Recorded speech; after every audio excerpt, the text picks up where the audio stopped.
आपका बहुत बहुत स्वागत है लॉ लीगल कानून यूट्यूब चैनल पर। आज के इस वीडियो में हम डिस्कस करने वाले हैं सुप्रीम कोर्ट का एक landmark judgment on constructive res judicata, और ये लैंडमार्क केसेस ऑफ सीपीसी पर हमारी 4th वीडियो होने वाली है प्लेलिस्ट की। स्टार्ट करते हैं। इमेजिन करो एक पुलिस ऑफिसर को जॉब से निकाल दिया गया है।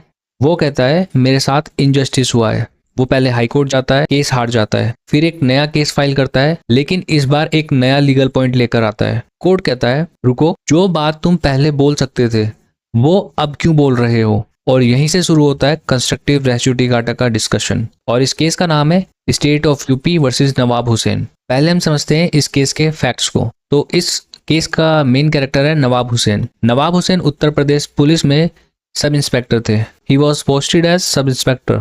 एक दिन उनके अगेंस्ट एक एनोनिमस कंप्लेंट आती है। उनके खिलाफ इन्वेस्टिगेशन होती है, करप्शन के एलिगेशन लगते हैं और 2 क्रिमिनल केसेस रजिस्टर कर दिए जाते हैं। पहला प्रिवेंशन ऑफ करप्शन एक्ट के अंदर और दूसरा केस होता है इंडियन पिनल कोड के अंदर। इन्वेस्टिगेशन कंप्लीट होती है। फिर ट्विस्ट आता है 20 दिसंबर 1954 को, जब deputy inspector general of police Nawab Hussain को सर्विस से डिसमिस कर देते हैं। नेचुरली नवाब हुसैन कहते हैं ये गलत है और वो इस डिसीजन के अगेंस्ट अपील फाइल करते हैं, लेकिन 17 अप्रैल 1956 इस डेट को उनकी अपील भी डिसमिस हो जाती है। थोड़ा इस केस की प्रोसीजरल हिस्ट्री को देखते हैं, केस कोर्ट तक कैसे पहुंचा। टाइमलाइन को समझते हैं। डीआईजी ने नवाब हुसैन को डिसमिस किया, फिर वो अपील फाइल करते हैं नवाब हुसैन, और वो अपील रिजेक्ट हो जाती है।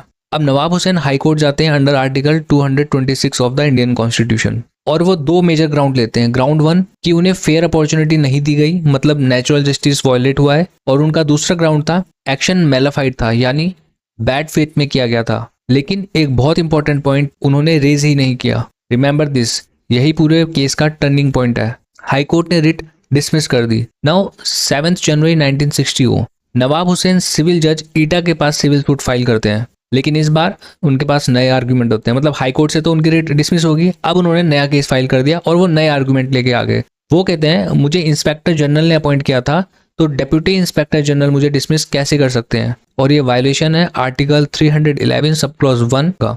सिंपल लैंग्वेज में ये आर्टिकल कहता है जो अथॉरिटी अपॉइंट करती है उससे छोटी अथॉरिटी डिसमिस नहीं कर सकती। अब इस केस के लीगल इश्यूज समझते हैं। कोर्ट के सामने जो लीगल क्वेश्चन थे वो ये थे, जैसे कि पहला, क्या सिविल सूट बार्ड है बाय रेस जुडिकाटा, यानी क्या सेम डिस्प्यूट दोबारा रेज हो सकता है। दूसरा इशू था क्या कंस्ट्रक्टिव रेस जुडिकाटा अप्लाई होगी, यानी जो प्ली पहले ली जा सकती थी बट नहीं ली गई, क्या उसको बाद में रेज कर सकते हो। और थर्ड इशू था क्या डीआईजी कॉम्पिटेंट अथॉरिटी था डिसमिस करने के लिए अंडर आर्टिकल 311 सब क्लॉज 1। अब जरा दोनों साइड के आर्गुमेंट्स को देख लेते हैं। नवाब हुसैन का आर्गुमेंट था, उन्होंने कहा मैंने पहले रिट में ये पॉइंट रेज नहीं किया था, और क्योंकि इशू डिसाइड ही नहीं हुआ है तो अब मैं सिविल सूट में ये पॉइंट उठा सकता हूँ। सिंपल लैंग्वेज में कोर्ट ने इस क्वेश्चन को पहले डिसाइड ही नहीं किया तो मुझे बोलने दो, ये बोला नवाब हुसैन ने। याद है उनकी हाई कोर्ट में रिट डिसमिस हो गई थी, तो उन्होंने हाई कोर्ट में ये पॉइंट रेज नहीं करा था। अब वो कह रहे हैं कि मुझे ये पॉइंट रेज करने दो। अब स्टेट ऑफ यूपी उन्होंने स्ट्रॉन्ग ऑब्जेक्शन लिया। उन्होंने कहा ऐसा नहीं हो सकता, नवाब हुसैन ये आर्ग्यूमेंट पहले रिट पिटिशन में ले सकते थे क्योंकि ये नवाब हुसैन की नॉलेज में था फैक्ट, लेकिन नवाब हुसैन ने कॉन्शियसली नहीं लिया। अब बाद में सेम डिसमिसल को चैलेंज करना बार्ड है by constructive res judicata. Basically state of UP ये कह रही थी कि एक ही डिस्प्यूट को टुकड़ों में डिवाइड करके मल्टीपल केसेस नहीं कर सकते। अब देखते हैं ट्रायल कोर्ट ने क्या कहा। ट्रायल कोर्ट ने सूट डिसमिस कर दिया, लेकिन इंटरेस्टिंगली कोर्ट ने बोला रेस जुडिकाटा अप्लाई नहीं होती, पर मेरिट्स पे हुसैन हार गए। डिस्ट्रिक्ट जज ने भी सेम व्यू लिया और अपील को डिसमिस कर दिया। अब नवाब हुसैन पहुंच गए हाई कोर्ट। हाई कोर्ट ने नवाब हुसैन के फेवर में जजमेंट दे दिया। हाई कोर्ट ने कहा जो इशू पहले रिट में एक्चुअली रेज नहीं हुआ वो रेस जुडिकाटा नहीं बनेगा, मतलब आर्टिकल 300 वाला पॉइंट पहले आर्ग्यू ही नहीं हुआ, अब रेज किया जा सकता है। हाई कोर्ट के इस जजमेंट से स्टेट नाराज होगी और मैटर पहुंच गया सुप्रीम कोर्ट। अब इस केस का मेन पार्ट देखते हैं। सुप्रीम कोर्ट ने एक पावरफुल प्रिंसिपल दिया। सुप्रीम कोर्ट ने कहा general rule of res judicata है, एक डिस्प्यूट एक बार डिसाइड हो गया तो सेम कॉज दोबारा लिटिगेट नहीं होगा, बिकॉज ये एक पब्लिक पॉलिसी है कि कोर्ट एंडलेस लिटिगेशन नहीं चाहते, और ये प्राइवेट इंटरेस्ट है कि हर इंसान को रिपीटेड लिटिगेशन से प्रोटेक्शन मिलनी चाहिए।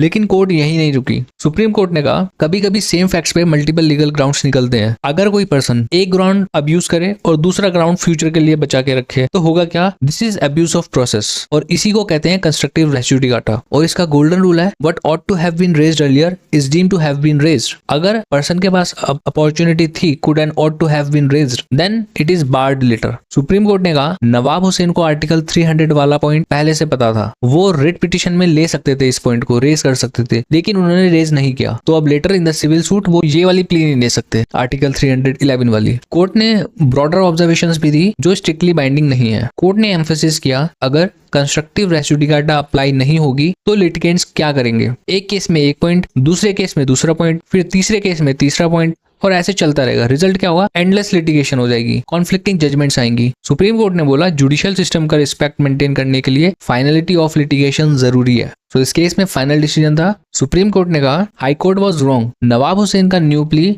बार था बाय कंस्ट्रक्टिव रेस जुडिकाटा, क्योंकि वो प्ली पहले रिट पिटीशन में ली जा सकती थी लेकिन इंटेंशनली नहीं ली गई। Therefore appeal was allowed, state of UP won, high court's judgment set aside, Nawab Hussain का सूट डिसमिस हो गया। कोर्ट ने बोला each party will bear its own cost. So that's all for today's video. I hope you liked the video and stay connected for more such legal information. Thank you so much.